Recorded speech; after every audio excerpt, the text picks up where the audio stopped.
2 Kings chapter 3. And I'm starting at the 16th verse. Thus saith the Lord, make this valley full of ditches.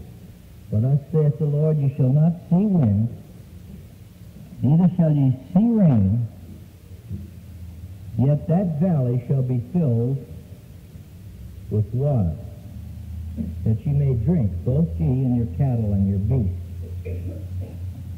And this is but a light thing in the sight of the Lord. This is the prophet saying this. And so thus saith the Lord, ye shall not see wind, what?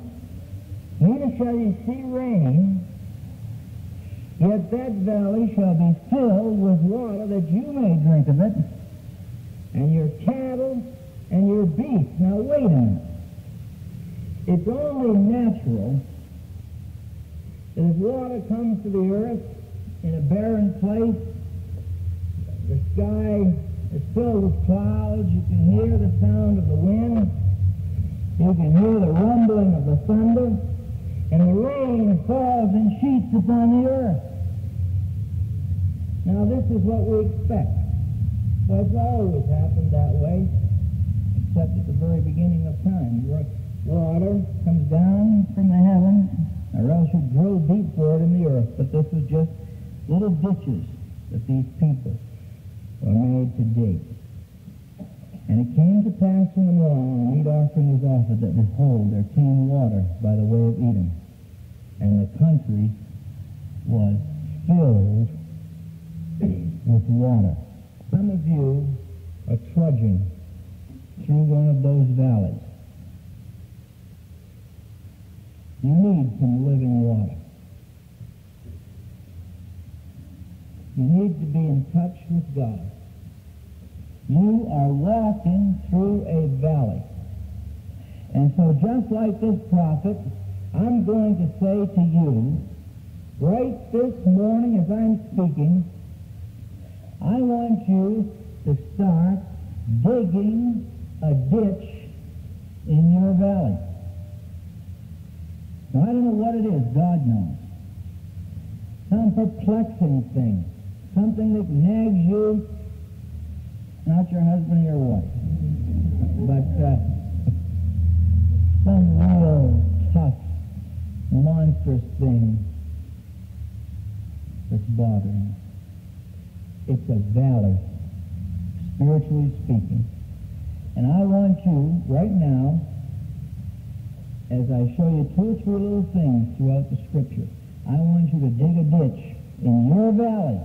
And you can do it as you listen to me speaking this morning. Now, how are you going to dig a ditch in your valley? Because you're not out in the desert. You're not in the Mojave Desert.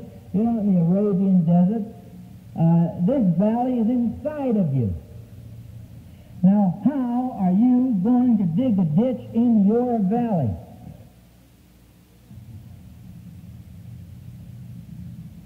Almost the same thing. You open up and expect. I want you to see kind of a divine shovel in your hand. And it's called expectation. Now I want you to start digging a ditch in your heart with expectation. These were the ditches of expectation. Until you see that little cloud the size of a man's hand, you'll never begin to hope. Until you actually, honestly expect something from God can supernaturally occur in your life, it will never happen. As long as you leave the ground flat and barren, you'll continue to walk in that valley. So I'm going to ask you to take the promises of God, the words that are so deeply ingrained in your heart. For instance, with God all things are possible. All things are possible to him that believeth. I want you to take those words and use them as a shovel to reach down inside yourself and dig a ditch in that valley. And that ditch will be called a ditch of expectation in the valley of barrenness and loneliness. And God is going to fill that ditch ditch with water. God's going to fill that ditch with a miracle. Only it may not be in the way you expect.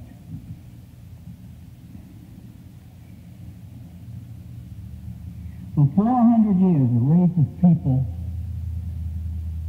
grown in slavery. They knew no other life. These were the Jews, the children of Abraham, Isaac, and Jacob. They were enslaved to the Egyptians.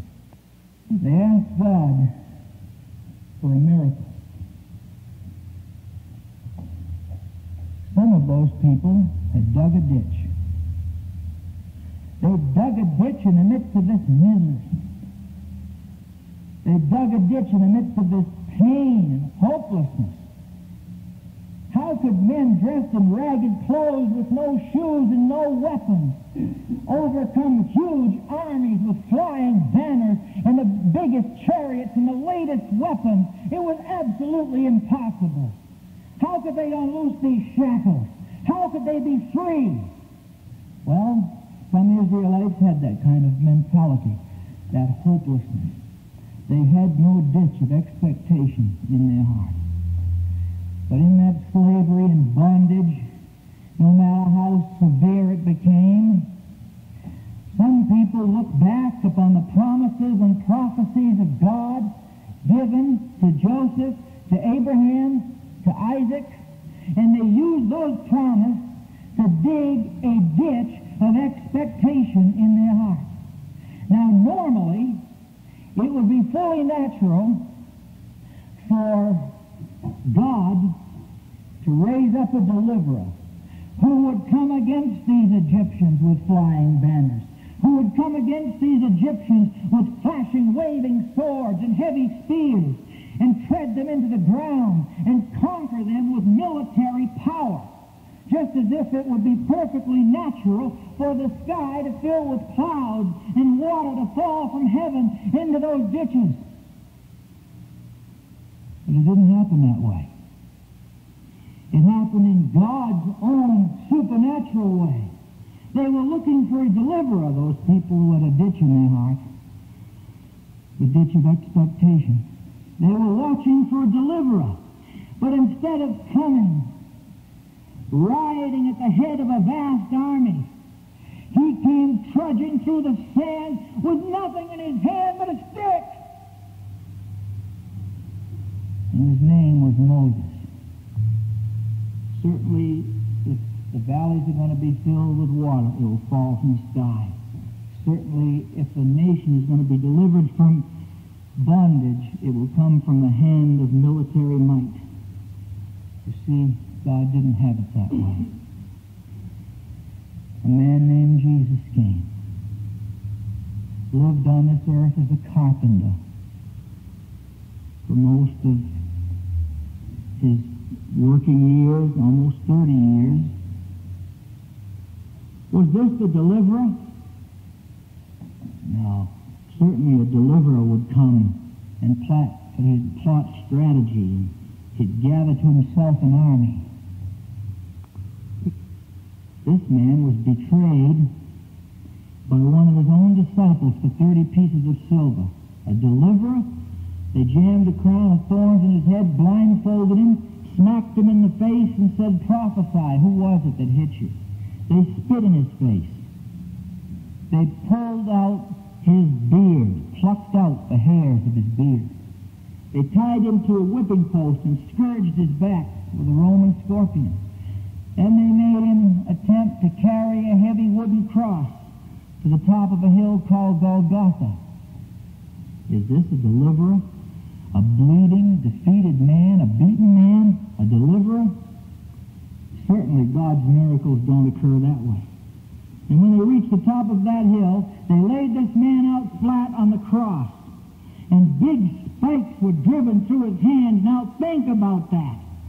Think about the hairy fist of some Roman soldier going back and driving that mallet down onto that spike, and that spike going through the hand of Jesus. A deliverer? A man bleeding like that, beaten like that. Then those spikes were driven through his feet. And the cross was placed upright. And blood ran from his face, from his head where the crown of thorns pressed in. From every wound in his hands and in his back, the wounds burned and stung. And on each side were criminals. There, a man sent from God to deliver the world from the valley of despair, to send living water into the lives of crippled, hopeless, empty people. Him? God said, my ways are not your ways. As heaven is higher than the earth, so are my ways higher than your ways. And my thoughts higher than your thoughts, saith the Lord.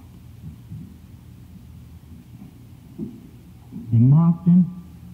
They said, if you're the Son of God, why don't you come down from there? They laughed. Finally, said, Father, forgive them, for they know not what they do. And he said, it is finished. And his spirit left his body, and they took his body down. They put him in a tomb. A deliverer, a piece of meat, nothing but beaten, whipped flesh, now dead, fit only to be anointed with burial oils and placed inside a borrowed tomb, a deliverer. And 3 days later, the water began to fill the ditches. He delivered a nation using a man with a stick in his hand. That wouldn't be your way. He delivered a world using a man with a cross on his back. That wouldn't be your way. Now you ready?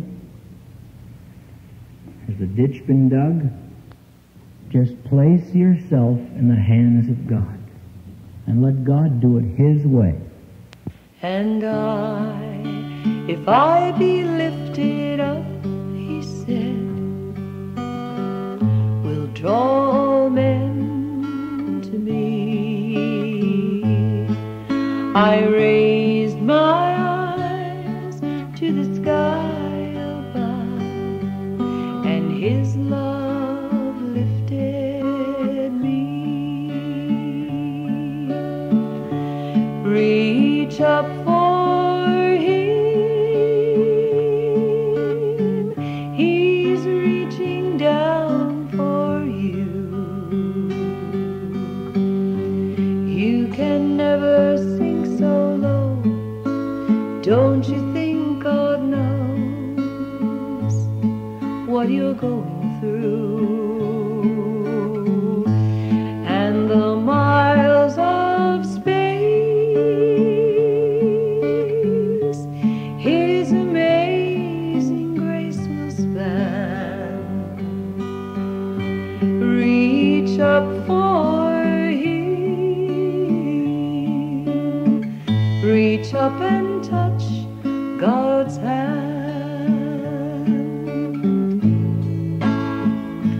Now the faintest flicker of faith, my friend, is all